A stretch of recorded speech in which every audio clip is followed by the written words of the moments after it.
Matteo Delgado had lived his entire life by the sea, in a quiet fishing village nestled between the mountains and the waves. His hands were calloused from nets and rope, his face aged by salt and sun.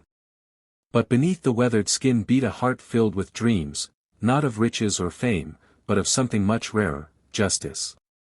It began on a night of heavy winds and whispered rumors.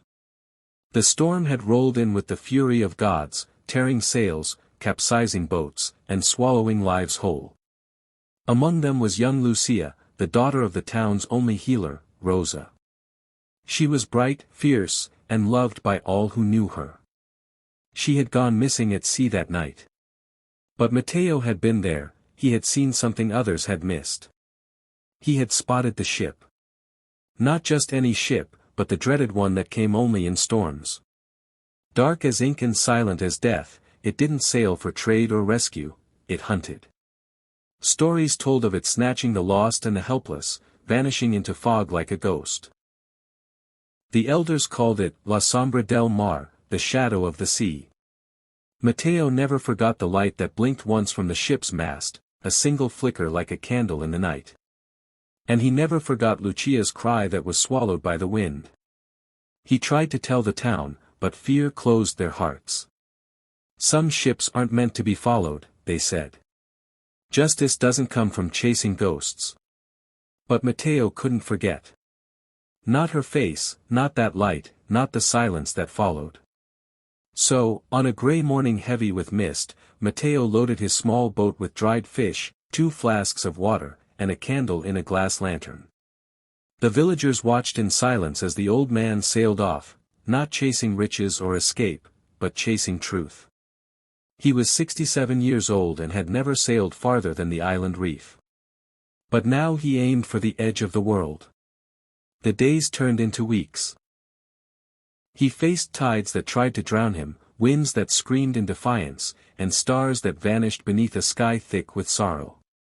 Each night, he lit the candle, and whispered to the wind, "Lucia, if you're out there, follow the light." In the quiet of open sea, time twisted strangely.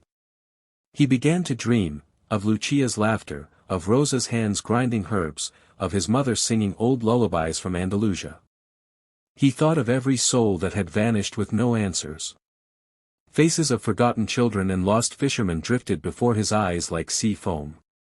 Then, one night, when his hope had grown thin, a light blinked on the horizon. He stood. His hands trembled. The same pulse, the same single flicker, the candle of the shadow. With resolve like steel, he sailed into the fog. The ship loomed before him, enormous, silent, black. He expected cannons or monsters. Instead, he found silence.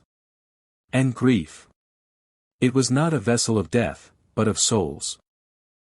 The ship was filled with those lost in storms, forgotten by the living. But they weren't dead. Not truly.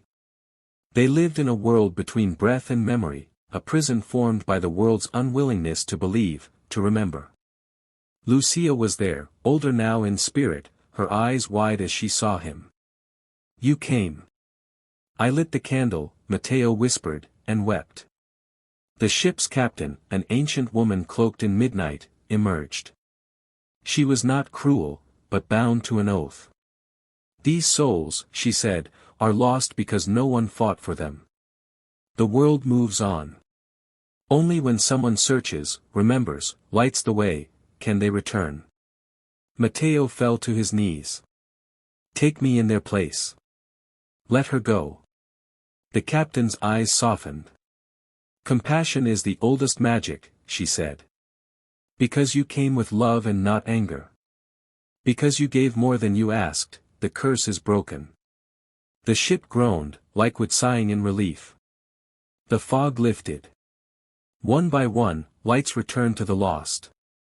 Lucia stepped forward. Her hands reached for Matteo, but his body shimmered with light. He was fading. She cried out, "No, come with me." He smiled, that weathered, tired smile. "I've sailed far enough, me Nina. Take the light. Take it home." And with that, Matteo became the candle. When the villagers awoke the next day, the sea was calm.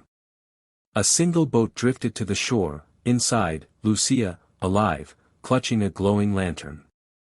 Behind her, dozens more boats followed, filled with people once thought lost. Matteo was never seen again.